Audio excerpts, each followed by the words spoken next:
Acquicorn Cove is a cooperative game for 2 to 4 players. In this game, players play as Lana, May, Andrew, and Florian, the members of a small fishing village struggling to survive while maintaining the balance with the natural world. To win, the villagers must feed and grow their village in an effort to help restore the health of the reef and the aquatic ecosystem. The setup of the game should look something like this. The first head fisher is the most recent player to have helped an Aquicorn, or any other creature. They take the fishing bag and the boat. Each game consists of 2 years and an epilogue. Each year has 3 rounds of play, representing spring, summer, and fall, followed by a winter storm. Each round, the players will work together to catch fish, plant food, build the town, and restore the reef. The reef health track indicates the health of the ocean and how punishing the winter storm will be. Each round will consist of 7 total phases. First, reveal the event and choose the character cards. Draw the top card from the event deck.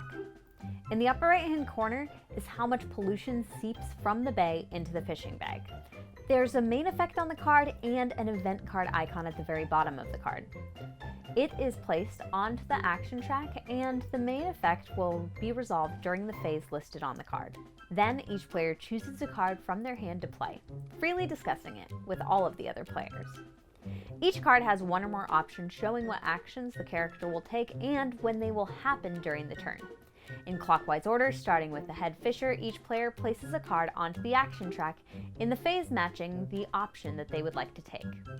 More than 1 card may be played to a phase. By the end of it all, the board state should look something like this, with everything lined up in order of which actions will be taken. In later phases, players will take their actions from the card options they chose earlier. Each action is represented by an icon and a number. The icon tells you what to do, and the number tells you how many times to do it. Each action may also have a pollution in the corner. If it does, add 1 pollution to the bay, but also remember that players may always choose to skip an action. Second, the village fishing will take place. The head fisher will draw tiles from the fishing bag 1 at a time until the boat is full, or until they choose to stop. Then the village gains food equal to the total value of all of the fish in the boat. If there are multiple fish of the same type that were drawn, then the players have overfished that fish. When returning fish to the bag, only 1 of them of each type returns, and the others are set aside. They're out of play for the rest of the game. That's not good. Within the bag, there are 4 kinds of tiles: fish, empty nets, pollution, and the mysterious Aquicorn. The fish are worth food. The empty nets are worth no food, and they simply fill a space on the boat. Pollution lowers the reef health by 1, and it's placed into the bay. If either column in the bay is full, put that entire column into the bag. If any player draws the Aquicorn, then the card is drawn and placed on the action track, and then put the Aquicorn tile into the bay. The Aquicorn is a magical creature that lives in the reef with the wondrous reef guardian. Occasionally, they need help, and they'll seek out human boats. If you do find it and help it, it will grant the village a magical boon. Once it's drawn, it's placed onto the action track and the space matching its phase number. Then, during that phase, its main effect will take place, if the players choose to take its action. For example, this card would discard the round's event card or gain the players 2 food. Third is the gather and clean phase. At the end of the phase, if there's no pollution, then increase the reef's health by 1 and return 1 Aquicorn to the bag. During the 4th phase, the players will be farming. Plant 1 food from the supply into an empty farm space. Sometimes there will be a season bonus if at least 1 player plants food. The village plants bonus food like so. The 5th phase is the village phase, during which players will harvest the food by taking the food from the farm and adding it to their village's supply. And then they'll have the opportunity to feed their villagers. And just as a reminder, harvest only happens during the fall. The amount required to feed the entire village is the number next to the current position on the prosperity track here. If the village does not have enough food, they spend the food that they have and move the Aquicorn meeple down 1 on the prosperity track.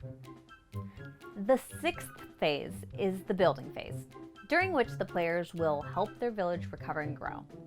They repair existing buildings and build new ones. If they have a hammer, then they can either choose one of the 4 available buildings and pay its cost in food and/or building supplies and place it into the village, or They may repair any damaged buildings for free and flip it onto its intact side. If they have this wood and coin, then they may gain 1 building supply. Only 4 food may be stored between rounds. Building supplies may only be used to build buildings, but the village can store any number of them, and they're never lost. In order to be built, the players must be able to pay the building cost in food and/or building supplies. These are listed in the upper left-hand corner of the tile. The bottom left-hand corner has the building's rewards listed on it, and the bottom right-hand corner will list the matching fence and its icon. When placing new buildings, the buildings may only be placed to the right of an intact building, or onto the shore. Buildings must be placed with their left fence connected to the fence of the same color, and buildings cannot be rotated. If at any time during the building phase, none of the buildings in the market can be legally placed, then put all 4 onto the bottom of the stack and refill the market. When a new building is built, advance the Aquicorn meeple on the village prosperity track by 1. If the Aquicorn meeple moves into a space showing a shell icon, then each player will draw 1 card from the villager deck and place it onto the top of their character deck without looking at it. The buildings will give the players instant rewards or income each round, in addition to increasing the village's prosperity.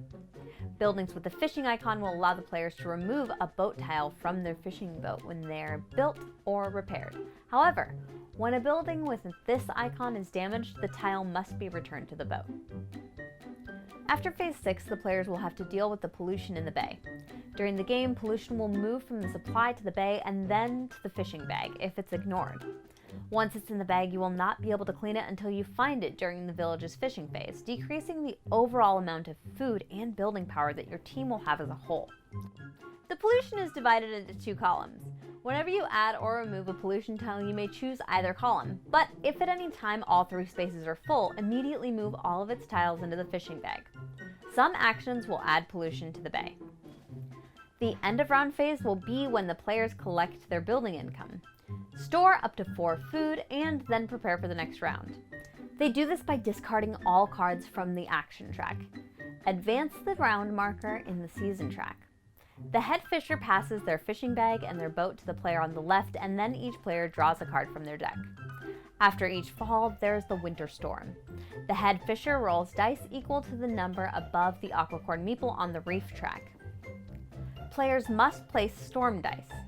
For each die rolled, find the row with the yellow warning sign shown on the die closest to the shore that does not already have a die on it. Then resolve all of the dice once they're placed. If there's no building in the space that the die was placed, then there's no effect. If the building is intact, then flip it to its damaged side. If the building is already damaged, then add 2 pollution to the bay.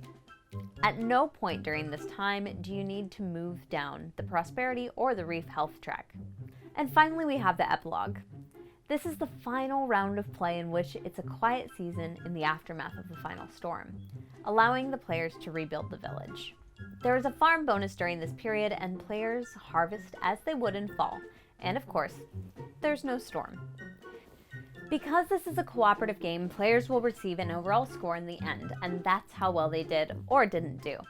Nobody wins or loses, but the players are given a different ending to their story depending on their final scores. And I don't want to spoil it for you, so I'm not going to show you what they are, and instead leave it to you to discover.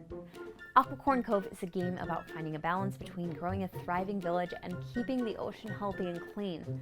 I have faith that you'll be able to build a prosperous village with the strongest reef ever.